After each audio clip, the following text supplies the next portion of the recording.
Good morning, people. This is an early morning stream. If you can see, the sun is out in the background, but it is barely 7:20 a.m. here, and I am going to talk about a few things about the game from yesterday, even before it started, and why I didn't bother to watch the match.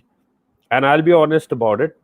I was in a good mood yesterday. I was all chilling and having some wine and enjoying in the build up to the game, and everything was looking good. I know I had a bit too much, but I was like ready to go for the game. I was just waiting for the game to happen. I was watching even the Fulham versus Aston Villa game, and big up to Miss Melina in the chat. Thank you so much. And yes, so I was ready to watch the game between Liverpool and Arsenal. And here I was just waiting for everything to happen and the game to finally start. And what happens? The lineup comes out. And what do I see? I see David Luiz in the lineup. I'm repeating this. David Luiz in the lineup in a game against Liverpool instead of Gabriel. So this is the first thing that I saw in the game, and big up to Adam in the chat as well. So I saw David Luiz in that lineup ahead of Gabriel, who was who was owning games, who was picking up man of the match awards, who was like doing everything right. I saw David Luiz in the lineup over Gabriel, and that is when I decided I ain't gonna watch this game anymore. Just a second. Yeah, that is when I decided I ain't gonna watch this game anymore. I had some more wine. I was lying in my bed and I fell asleep, not giving a damn about the game because I don't want to watch this crap. Already we have lost. Already we have lost Emiliano Martinez to Aston Villa, who kept another clean sheet last night. He kept another clean sheet for Aston Villa, and now we had to watch this crap go down because we had to watch our best defender at the moment, centre back, fit, physical, being dropped for a guy who's on his retirement plan at the moment. So that is when, at this point of time, I decided that it was a bad call from Arteta. I'm not criticizing him too much, but I'm saying it was a bad call from Arteta, and I said I don't need to watch this shit because at the end of the day, it's Liverpool, and if you are dropping your best centre back to get in a defender who's on his retirement plan right now and is towards the end of his career, then obviously they are going to run circles around us. They are going to dominate us. And even if we play good football, we will end up losing. Yes, a lot of people may say that Arsenal did get the chances and they could have scored and they should have had more goals. We took the lead and all that shit. But can we keep hold of a lead when we have defenders like David Luiz in the team against Liverpool? We cannot. We saw the same thing, the same mistake that Arteta made during the Manchester City return game. But at that point, he was not playing David Luiz. He was a substitute and he had to bring him on. At that point of time, Arteta did not have enough substitutes, enough bench strength. He did not have the options. He did not have the options to play.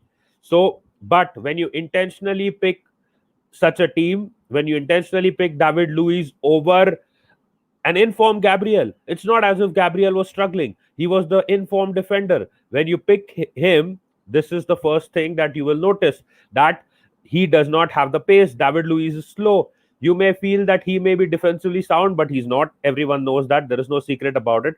The other thing to watch out for when you're playing Mohamed El Neni, who's a very defense minded midfielder, and you're not playing Danny Ceballos, how defensive are you trying to go?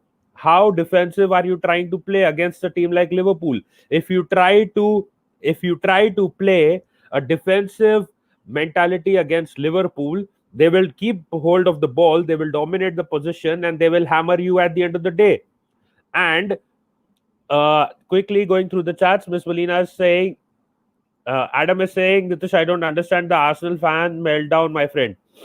The meltdown is not that we lost to Liverpool. The fact of the matter is, how can you pick David Luiz over Gabriel, who was your best defender or who still is your best defender right now, counting the fact that Kieran Tierney wasn't fully fit? How can you pick David Luiz over Gabriel? The other thing I will say to that as well is, one more thing I will add is, that Tierney isn't fit. You need a runner at the back to support a semi-fit Kyron Tierney. When you know that you need another defender who's capable of running and putting in a shift, why will you intentionally put in a slow centre back uh, along with an injury-prone Kyron Tierney, and then weaken your defense even more? So that point is the focal point, as how did David Luiz get into the first team ahead of Gabriel? Now, people may say that Gabriel cannot play the ball from the back or such nonsense. That is absolutely crap. He was playing those left-footed long balls from the back. He's very capable of playing passes when needed, as and when needed. So why was he not in the team? Now, if you may say that he was not 100%, agreed. But still, even if he was not 100%, 50% fit Gabriel would be much better than 100% David Luiz, because he still has more pace, he still has more capability and more skill. David Luiz is a backup. He is not supposed to be starting these big games, especially against Liverpool, Manchester City, and all these teams which have a fast attack. I've been saying this all this time. He is not supposed to be starting these games. He can start against smaller teams. He can start against teams that are not quick paced and will not attack, like Sheffield, but not against Liverpool, Manchester City, and such teams. That is why I was confident once I saw David Luiz ahead of Gabriel in the team lineup. I said, okay, there's no need to watch this game. It's already done. And yes, Miss Melina also did not understand that the meltdown, and she was positive for the win and 3 points today. However, I am not grumbling about the loss. A loss is a loss. I understand. I understand what you're trying to say. Now, if you see, this video is mainly about what I saw before the game started, and this video is about what I thought before the game started, and I didn't bother to watch it because I have the reasons that I'm just giving you. That, again, when you know that your left back is not fully fit, why will you put in a weak link, add another weak link to your defense, when you know Kyron Tierney has just come back from his injury problems? He's just returned. He wasn't fully fit. Why will you add another David Luiz to the defense to even weaken it further? For all we know, Arteta should have added Gabriel to the starting lineup and told Gabriel that Tierney is already not fit. You may have to do more work than usual, and your role should be this. Your role should be supporting him. Even Niles coming in, his role should have been clear that Tierney may not be 100%, even though he'll be playing. So you need to back him up. You need to support him up. But then at the end of the day, that wasn't to be the case. If you saw at the end, it was David Luiz who, I think, he made the error for the third goal. That is what I saw and what I read, that it was partially his error again. Those errors are going to come against a quick attack like Liverpool's. He is never going to be dominant, or he's not going to be very comfortable against a team like Liverpool. Or another thing, Mohamed El Neni coming back, coming into the team now. How defense minded would that team be? And even if it is defense minded, say you're trying to play a defense minded tactic against Liverpool, do Arsenal fans really think that David Luiz would be the right man to actually play a defensive line against a team like Liverpool, with another left back also not fully fit? On the right hand side, obviously, let's not get into it like right now, because Rob Holding, I think he was the one. Uh, you can't blame him for too much, because yes, you can say that maybe not the best defender that we have right now, but at the end of the day, when your center defense and your left hand side is already weak, the third man in the defender will obviously in the defense will not have too much to do. I mean, he can be blamed for what mistakes he makes, but at the end of the day, the thing is that you have already weakened your defense. So there are bound to be, well, once there is an injury prone left back, and once LCB, and once there is a slow CB, then obviously the RB will also feel weak. RCB or RB, whatever, RCB, you will also feel weak, because of the fact is that your entire defensive line will be nervous in a way. And yes, big up to James as well. And he said we should have gone for Sebi. It wasn't a game for Zaka. And Miss Melina is saying Gabriel should have played. Obviously, he should have played. What was the logic in dropping him? I don't understand. And Adam is saying it's up to Nitish. If he wants me, then my Dolls Gusto will be switched on. Adam, you can take a rest because this is not going to be too long of a video. And anyways, congratulations, you have topped the FPL for this game week. So cheers to that. You can take a break, and like this won't be too long of a video. And Miss Melina saying, Brownie, do you work from home always, or is it just because of the pandemic? I think Adam does a lot of working at home, so we all know about it. But yeah, so that was one of my main points. Now, with respect to obviously El Neni coming in, not a worry. And yes, Zaka again. Finally, I am happy that Mikel Arteta had the guts to substitute off Granit Xhaka, because this is the first time I think Granit Xhaka has been subbed off in a game. But I think by the time that was done, it was more or less like, I think if you give so much domination to Liverpool, even if they haven't scored yet, and they have grown in confidence, once they start growing in confidence, I think the game then starts to fade away from you. And ultimately, even though it was an early substitute, 60th minute, but I think once Liverpool start dominating, I think then there's no coming back, and they were already leading 2-1. So at the end of the day, what's done is done. I'm not gonna cry about the fact that we have lost, but yes, some of these things that I saw, I did not like, and I did not bother to watch the game. As I said, the main thing out of that was that how did David Luiz, what reservation was this, or like what quota was this? And yes, James is also saying the game was crying out for creativity. It was. And the problem, if you see, James, when you play El Neni, I've said this before, El Neni with Zaka. El Neni is not a creative guy. If you're expecting him to create, he's not going to do that. If you expect him to hold a lead, he can do that because he can block. He can, you can say, he can block passes. He can break up attacks. He can do all those things. He can do the intentional foul. He can do all that stuff. That is the role of a defensive midfielder. But if you're expecting that El Neni will put a through ball that will convert into a goal scoring chance, he does not do that. Though he has a good shot, but that is all he has in his arsenal. And no pun intended, but that is all that he has in his arsenal. So at the end of the day, if you're expecting any kind of creativity from El Neni, it's not going to happen. So again, I thought that was a defense-minded tactic to start off with. But then if you're trying to keep Liverpool quiet for a half and then try to get back into the game, David Luiz was again not your man. And people were posting trolls about Unai Emery. Unai Emery saying that we would not like to play Liverpool too often. Now this, even though Arteta may have not said something like that, but the way that the team was set up against Liverpool, the mentality looked the same. The mentality of the game looked the same. It's as if they were not really bothered whether we win this game or not. And at the end of the day, he picked up a defensive-minded squad with the wrong defender. So that is another problem. One last thing I would like to address in this video is, I hope these guys have put a buyback clause in Martinez's contract, because yesterday the problem was again playing out from the back. If you guys have seen the entire game, obviously you guys would be knowing. I have seen bits and parts of it. So the problem again was playing out from the back, and the difference is obviously Leno versus Martinez. I hope these guys have put a buyback clause in Martinez's contract with Aston Villa, so that if any point of time they feel that they are fucked up, which they have actually, but anyways, if they feel that we have actually fucked up, they can go back and get him back if they need to.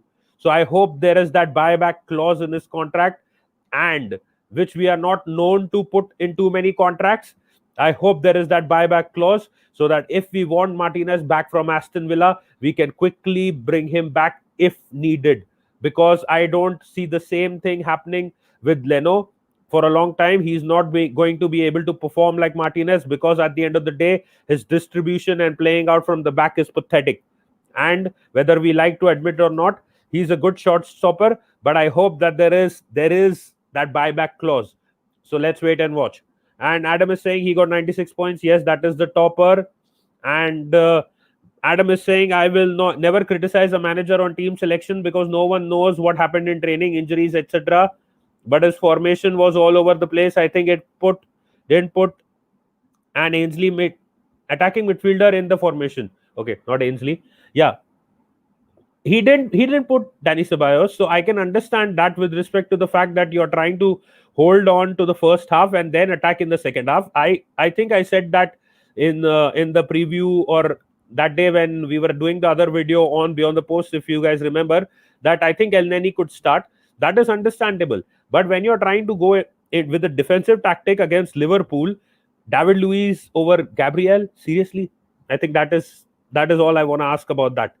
And James is saying Leno isn't good enough. Please, I've been saying about this. Let's all hope we fucked up. We have fucked up big time with Martinez and bring him home. See, the thing is, that is what I'm saying. I'm not saying that get Leno out right now, but I'm saying I hope there is a buyback clause in Martinez's contract with Aston Villa, because every club puts it, and if we want, we can buy him back. I hope that buyback clause is there so that Aston Villa can't do shit about it. If that buyback clause isn't there, then Arsenal has fucked up more than they can chew on. If that buyback clause is there, I think we are good to go, because one season down the line, or even possibly in January, we'll want Martinez back, because I personally feel that Leno is crap while playing out from the back. He's never been good while handling the ball. So there are 2 or 3 areas. I put out that tweet as well the other day when he fell on his neck. Does Leno really need Neil Maupay to get himself injured? I don't think so. I think he can do that himself much better. So, anyways, coming on, Adam is saying you watch OR. He announced in the next day or two to help recover the cracks of last night's defeat. I don't think the problem was mainly the midfield. I'll tell you why. I understand that you guys are saying there was no creativity, but the fact was that initially Arteta wanted to start with the defensive side of things, a bit defensive. He wanted to stabilize the game, but he wanted to stabilize the team, stabilize. I don't know why I'm saying stabilize. Stabilize the team in the initial part of the game against Liverpool at Anfield. That is understandable, but his main pick, the wrong pick, was David Luiz, because I have said this before as well, not just for this game, and I'm not picking this one game in particular and calling him out or any such things. What I'm trying to say is that at the end of the day, David Luiz cannot play in games, and he cannot play in games that where the attacking team is quick. They are fast. They have a quick counter attack. They will catch you off guard. They will make those runs. They will try to attack on the while the opposition is trying to push for a goal, and they will on the break. That is what was the word that I was looking for. Yes, so you cannot play a David Luiz against such a team, and that is why it is not. I cannot understand. I cannot wrap my head around it. The fact that how could he play David Luiz ahead of Gabriel, and what wrong had Gabriel done? You're breaking the man's confidence. Let him fail against Liverpool. If he failed against Liverpool, it was understandable that you may want to rotate and drop him. There will be a League Cup tie coming in as well against Liverpool. At that point of time, you could have played David Luiz if you wanted to fool around. This is the damn league. This isn't the League Cup. If you want to fool around, you fool around with whatever combination you want in the League Cup. You can pull out you can play Leno as centre back if all you want. But why will you do that in the league when you are having one of your best defenders who's the newcomer, who's already proved himself? Why will you do that? Coming on to the few comments, big up to Chadwick as well, and big up James as well. Yes, big up Brownie and the Highbury. Yeah, that is the same thing about James, the Highbury gamer. Big up to you as well. And Adam is saying, I think Tierney playing centre back was odd, as his best function is bombing down the wing and crossing the ball. Very odd formation. I think the problem there was, I think, his fitness. It was, see, that is the thing that I don't understand. He wanted to probably fit in Tierney into the team, and just for the sake of fitting him into the team, he's gone ahead and played him in that role. Again, another thing I didn't understand. That is the problem. LCB, CB, what was going on? Rob Holding must be sitting on that right hand side and the right centre back position and thinking, what the fuck is this defense? I mean, I have never seen this crap defensive selection and whatever. And why isn't Gabriel playing next to me? Rob Holding must be sitting there from the right centre back position and wondering and looking across to the left of the line and thinking that one is injury prone, one is slow as fuck. I am also losing my pace. What the hell am I doing in this game? That is what he must be thinking sitting there. So that is another problem. Now we know that Bellerin is not the quickest anymore. Again, if you're trying to play a defensive mind of thing, like a strategy, and you're playing two of your defenders, Niles must have been looking backwards. Niles must have been looking backwards and thinking, what the hell is going on here? Why do I have to cover in for both the defenders? Why do I have to cover in for Tierney, okay, who's not completely fit, but why do I also have to cover in for David Luiz, who's not even supposed to be in the starting lineup? And his work, he must be loaded. He must have been loaded by a lot of responsibilities, because at the end of the day, it was not another game for Granit Xhaka. I'm not saying that he's crap. He is crap, but he's playing better. But at the end of the day, right now, this wasn't the game for slow moving players. It, as James also said, it should have been maybe El Neni and Ceballos, but Arteta's call. So he went defensive. He can get defensive. He can start off defensively, but then again, David Luiz, no, definitely not. You want to hold a lead. You want to keep a clean sheet. You want to start off on a positive note. You want to be solid at the back. David Luiz against Liverpool, definitely not. I didn't bother to watch after that. Once I saw the lineup, I was like, oh, fuck this. It's the same old thing going to happen now. Anyways, Martinez is not there. It's going to be Leno. Sorry. And it's going to be the same old thing that is going to happen. Probably I was a bit more optimistic that Leno may save his reputation and play decent from the back. But then it's Liverpool's pressing, the Jejen pressing. They're not gonna hold back for any team, and they're not gonna leave their chances. They're not gonna be casual anymore. This isn't last season, and Arteta finally got a reality check. A lot of people were saying what will happen once Arteta loses his first game this season. Now we can wait and watch. Now we can see what exactly will happen, and what will be the response. And Miss Molina is saying, I think Leno is overrated, and we shouldn't have got rid of Martinez. Our midfield was missing today, and Pepe just doesn't seem worth. Forget Pepe. I don't want to talk about him. I don't want to waste my breath on Pepe. And Brownie saying, Miss Molina, it was the first week. I really took it. Yeah, right, Brownie. You got lucky. And she did terrible like most of the other FPL players. And Chadwick is saying Liverpool played a great game. We played so cautious. Exactly. So this is why I just said, Chadwick, that even though Arteta would have sent out a positive message through his press conference, the tactic was more or less what Unai Emery was doing last season. Even though Unai Emery said that we don't like to play against Liverpool, but at the end of the day, and he put out a defense-minded lineup. This lineup was also defense-minded, very defense-minded, and it was quite similar to what Unai Emery was doing through the last season. So I hope that this does not repeat, and I hope that we can take good pointers from this game. But at the end of the day, the main thing that we need to do is probably focus and see if we have a buyback clause in Martinez's contract and get him back as soon as possible. And big up to James, and he's off to bed. Be safe and be home and be safe and enjoy. And yes, it was a loss that we will want to forget. And yes, the creativity is not there in the midfield. That is one of the major problems. And hopefully those issues can be resolved soon. And I hope we don't start the next games with the defense-minded tactic like we did. If we want to start El Neni, then I think Xhaka needs to go on the bench. El Neni and Ceballos it should be. With OR coming in, I think Xhaka's Arsenal career will be over, more or less. And Adam is saying, Nitish, look, only 3 points were up for grabs last night. Liverpool are champions and World Club champions too. So there's no shame in losing to them. It's not about losing to them, Adam. It's about how you lose and how you play and how you have been set up. So that is the thing. If we would have lost in a game that we went 100% in for, it was understandable. And we have beaten them twice or thrice already. Twice, I think. Twice we have beaten them already. So we should have been the more confident side. When you are, if you are on a losing streak, if you have lost 5 or 10 games to Liverpool on the trot, then it is understandable that you may be a bit nervous or you may be a bit cautious.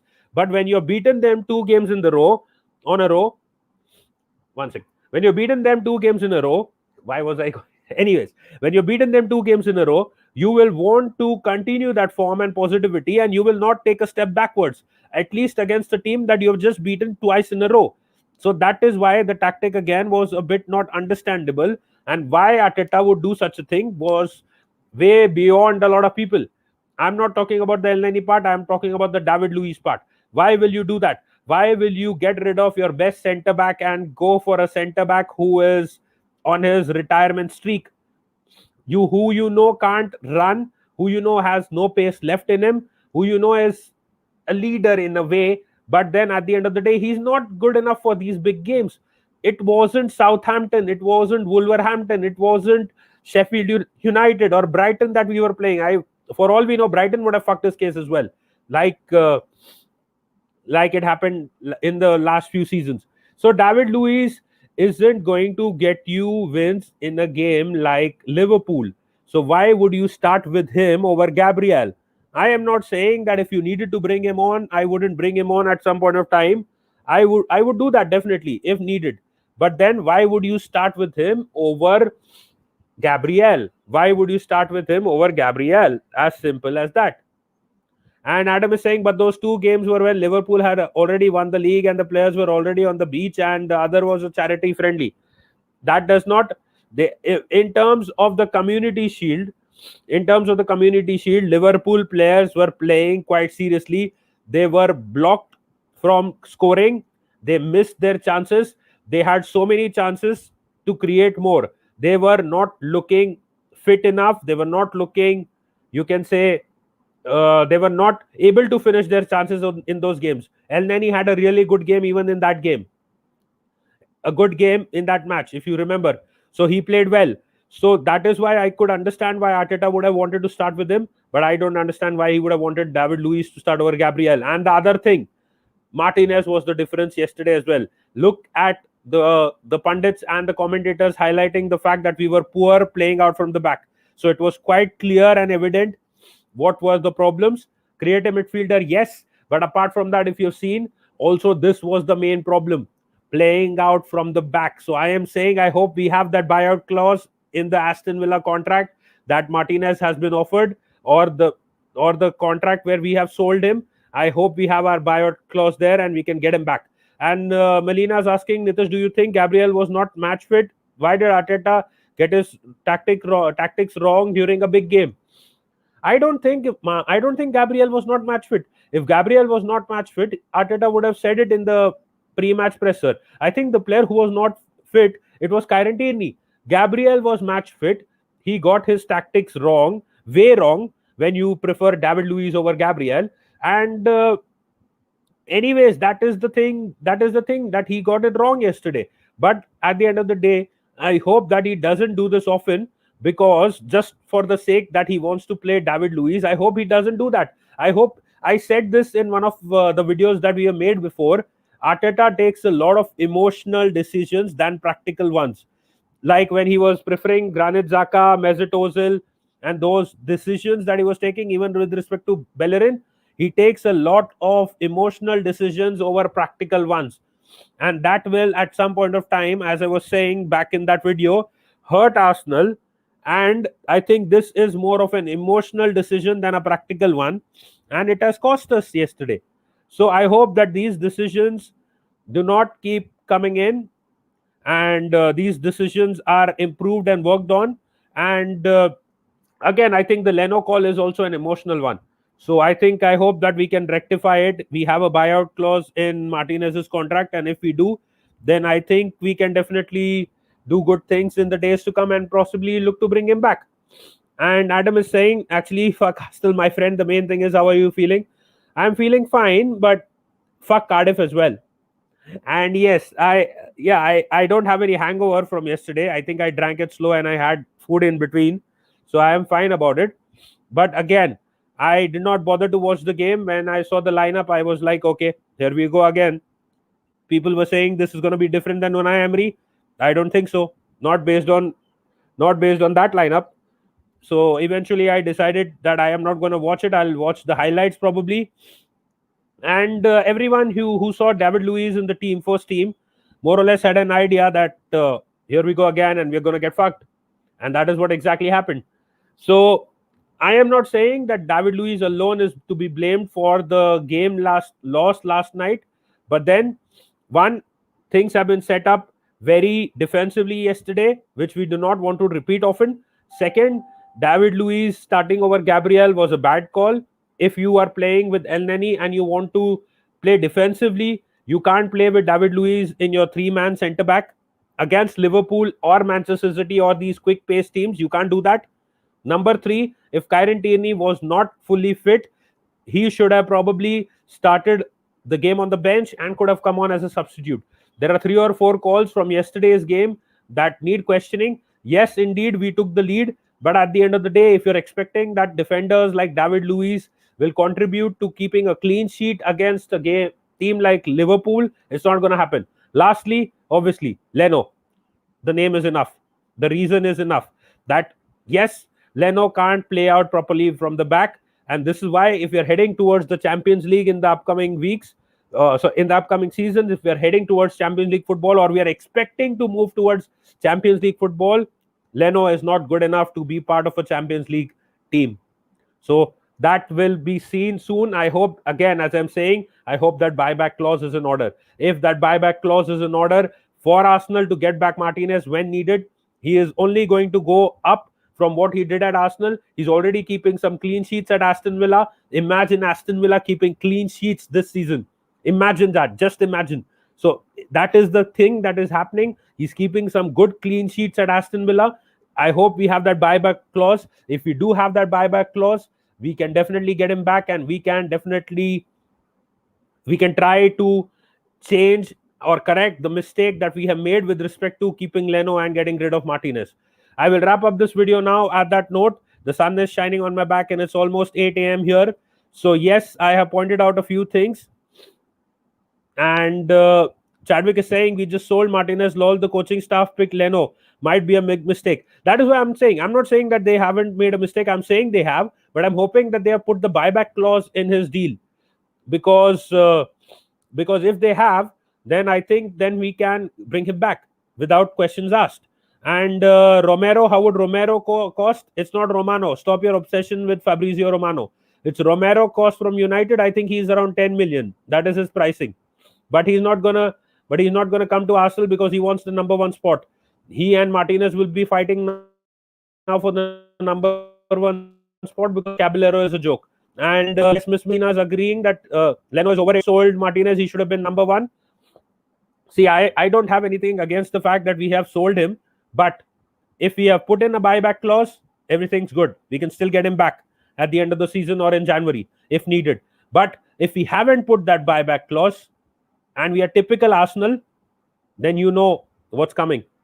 Then you know we are going to struggle with respect to our goalkeeper for the upcoming seasons. And it's going to be back to square one where we had started off, where we had 2 good goalkeepers before that. So it's going to be in that sense. Let's see what happens there. Big up to everyone in the chat. Chadwick, Melina, Adam, even James, and whom did I miss? James, Melina, Adam, Chadwick, and everyone who was watching, and everyone in the chat as well. Big up to all you guys. So one last comment. Brownie, when are you going to sing the Ozil song on stream, mate? Brownie is going to sing the Cardiff wins nothing song. And when Martinez found out that then he told Arsenal to fuck off. I think Brownie, only Cardiff players do that. I think Martinez left in a good positive way, and he Ozil to Cardiff. Hope you guys take Ozil after he retires from football and he plays for Cardiff. So big up to all you guys. I'll quickly wrap up this video. I hope you guys are doing well. Be home and be safe. And despite the loss, come on, you Gunners.